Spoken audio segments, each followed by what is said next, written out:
की है, क्या एक संबुद्ध सद्गुरु द्वारा जीवों की हत्या जैसा अपराध करने का उपदेश दिया जा सकता है, जबकि पैगंबर मोहम्मद साहब ने बकरीद जैसा धार्मिक त्योहार क्यों दिया? कृपया मार्गदर्शन करें। मुझे नहीं पता कि पैगंबर मोहम्मद ने क्या उपदेश दिया।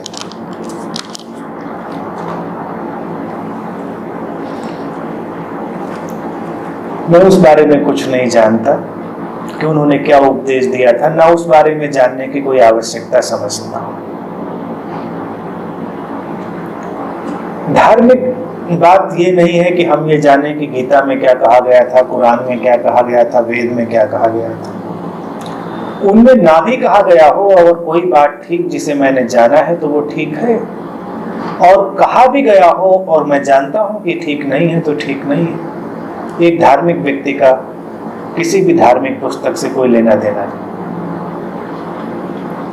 वो बेमानी है, बेकार है। वो कोट करके नहीं चलता कि ये उपदेश दिया गया था। उपदेश तो तुम्हारे भीतर से ही आता है, जो तुम्हारे भीतर से आता है वही काम का है। बकरीद में क्या सचमुच में होता है मैं उसे भी नहीं जानता। हाँ, मैंने भी सुना है जो तुमने सुना है। लोग क्या करते हैं ये बातें मायने नहीं रखती। लोगों की किताबों में क्या लिखा है ये बातें भी मायने नहीं रखती। मनुष्य की अंतर्दृष्टि पर्याप्त है। तुम्हारी अंतर्दृष्टि ही तुम्हारी चेतना का प्रतिबिंब है। उसी से तुम अपने जीवन को लेकर आगे चल सकते हो। हिंसा का कोई भी रूप गलत है। हिंसा का सूक्ष्म या स्थूल रूप चुनने योग्य नहीं है। शारीरिक हिंसा भी उतनी ही वर्जित है जितनी वैचारिक और भावनात्मक हिंसा। हर हिंसा वहां से पैदा होती है जहां सीमाएं खींची जाती हैं, जहां विभाजन पैदा किया जाता है। हर वो विचार हिंसा पैदा करता है जो किसी वाद में ले जाता है, जो कोई चार दीवारी पैदा करता है। संबुद्ध सद्गुरु मैं जानता हूं यही देशना देते हैं और दे सकते हैं। मोहम्मद ने भी निश्चित ही ऐसी ही बातें कही होंगी। उन्होंने क्या कहा है इससे मुझे कोई लेना देना नहीं, या उनके लोगों ने क्या सुना इससे भी मैं कोई सरोकार नहीं रखता। मैं इस बात से भी सरोकार नहीं रखता कि भगवान कृष्ण ने क्या कहा था या किसी और सद्गुरु ने। और एक सद्गुरु की चेतना व्यापक है, असीम है, करुणापूर्ण है। उससे जो देशना है वो अहिंसा की ही हो सकती है, करुणा की ही हो सकती है, सीमा रहितता की हो सकती है, विराटता की ही हो सकती है, और कुछ हो ही नहीं सकता। शब्द सीमित हैं और शब्दों में आया हुआ ज्ञान भी सीमित है। शब्द असमर्थ है उस विराट को समेट पाने में। तो कोई भी शब्द परिपूर्णता का दावा नहीं कर सकता। हर शब्द अधूरा ही है। वो किसी ने भी कहा हो, पैगंबर ने कहा हो, किसी अवतार ने कहा हो, मैंने कहा हो, किसी ने भी कहा हो, शब्द मात्र अधूरा है। वो देशना को समेटता ही नहीं। देशना टीचिंग ऊर्जागत है, चेतनागत है,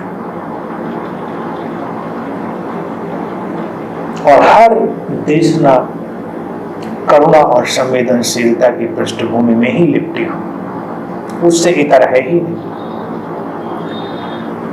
मैंने सुना है कि रामकृष्ण परमहंस जी के पास एक व्यक्ति आया करता था। तो बकरे बकरीद में ही नहीं कटते हैं, हिंदू परंपरा में भी बलि की पुरानी प्रथा रही है। दुर्गा पूजा में और बहुत सारे तांत्रिक अनुष्ठानों में बलि दी जाती रही है। तो रामकृष्ण परमहंस के पास एक व्यक्ति आता था, वो हर दुर्गा पूजा पे कई बकरों की बलि देता था और प्रसाद रूप में मांस का वितरण होता था, उत्सव मनाया जाता। एक बार कई बरस बीत गए, वो व्यक्ति नहीं आया।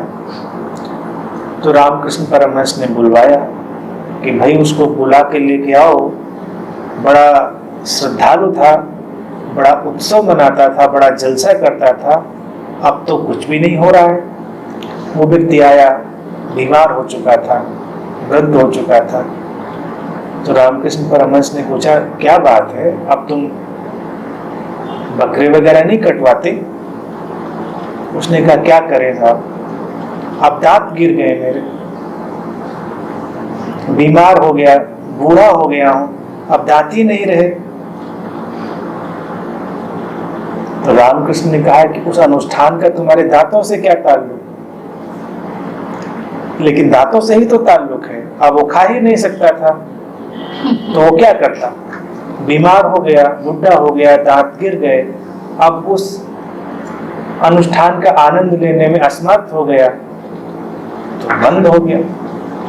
तो बहुत सारे अनुष्ठान बड़े जो जोर शोर से दिखाई देते हैं धार्मिक, वो ऐसे ही होते हैं, तुम्हारी ही किसी वासना, तुम्हारी ही किसी इच्छा का प्रतिरूप। जब तुम्हारी इच्छाएं किसी ढंग से घुमड़ रही हैं तुम्हारे भीतर, वासना तुम्हारी किसी ढंग से धक्के मार रही है, तो तुम किसी विशेष ढंग से धार्मिक हो, और जब वो विदा हो जाता है तो तुम्हारी वो विशेष धार्मिकता भी विदा हो जाती है।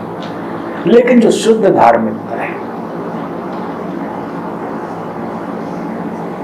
वो शाश्वत है, तो उसका ख्याल करें।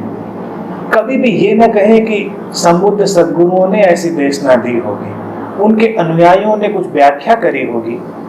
अनुयायी तो व्याख्या करने में ही निष्णात होते हैं, कुशल होते हैं, एक्सपर्ट होते हैं, उनका काम ही होता व्याख्या करना। तो व्याख्याकारों से हमेशा सावधान रहो, और किसी भी किताब से भी हमेशा सावधान रहो।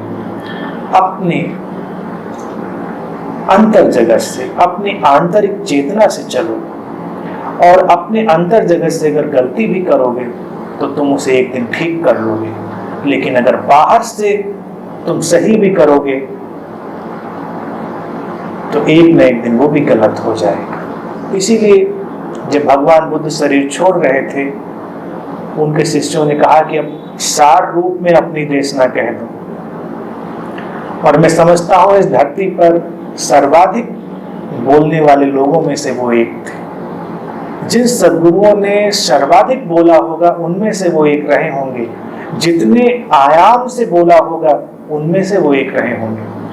और अंत में वो बस एक वाक्य कहते, अपदीपो भव, बी योर ओन लाइट, अपना प्रकाश स्वयं बनो।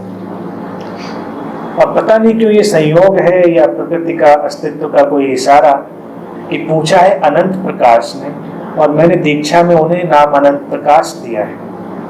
ये प्रकाश आंतरिक है, और आंतरिक प्रकाश ही तुम्हें मार्गदर्शन देता है।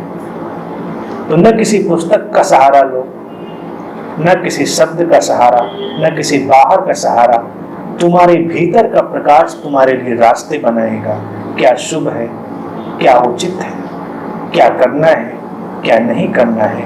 और तब जब तुम्हारे अंदर से मार्गदर्शन आ जाए तो पूरी सजगता से और संवेदनशीलता से उस पर चलो। आज के लिए इतनी ही बात।